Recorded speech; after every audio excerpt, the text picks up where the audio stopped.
Hey everyone. I know I have been promising for what, 2 years now, that I would do walkthroughs of some of my commission journals before I deliver them. Guess what? Here's one. I'm sorry guys. It's just that normally I'm pushing a deadline, and I am still pushing a deadline, but I have this traveler's notebook finished. Well, almost finished. It's just about finished.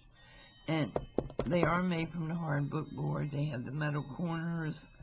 They got the little spine decorated. And they're all plain. This is plain paper because I want it to be like for writing.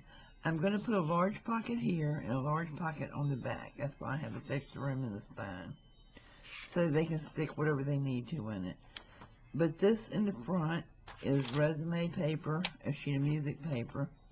This whole signature is resume paper and a few little extras stuck in.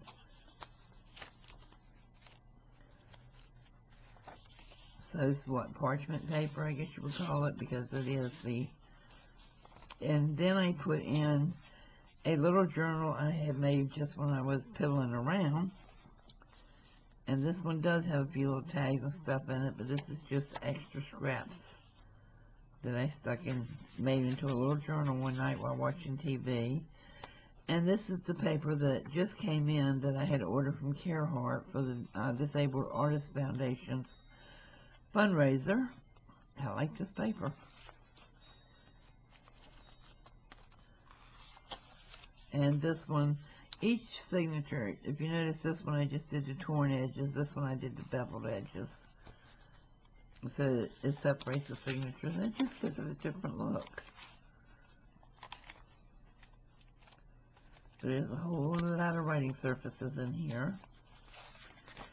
It's put together Midori style, so that they can take out the papers and add papers or stick, you know, keepsakes or whatever in there. And there is still a little room in the spine that they can add add-ons in if they want to. And here's the back part of that little junk journal, small one I had made.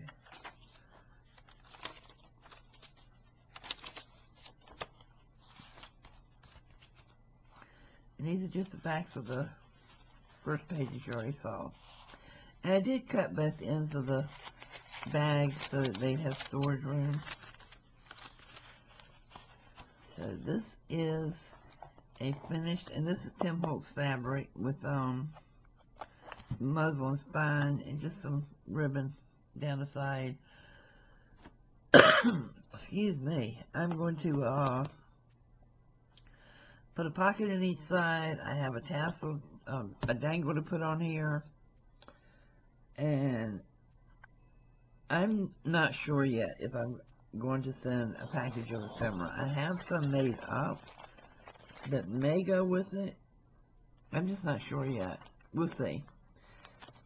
So anyway, I have a lot of packages of ephemera made up, if y'all recall from my earlier 100 Things projects. So yeah, I'm going to stick one in here just to get rid of it. So this is number 97, guys. And as you can see, there's still plenty of room. It's not alligator mouth, but they can put like little brochures and stuff, slide them in between or whatever, and still have room for the spine because of the way I put it together. And it still will not be alligator mouth. It'll still lay like it's supposed to. So I'm looking at it from this angle, and you can put probably 10 to 15 more pages in it before to flop open. You won't be able to close it right. But on my spine is also bookboard that's been cut down, and I use the book binding tape to connect my spine to the book. And this stuff is not going anywhere. It holds better than duct tape does.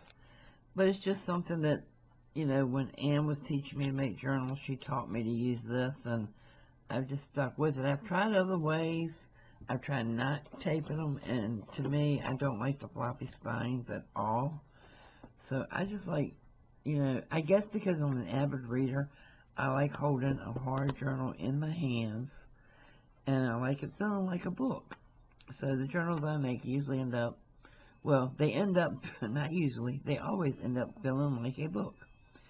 And that's what I want.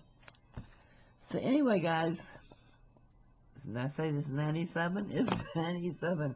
I'm going to make it to that 100. I'm going to make it or die trying. Okay, guys, I'll see you soon. And I'm excited because this is my first year to make the 100. All right, I'll see you soon. Bye-bye.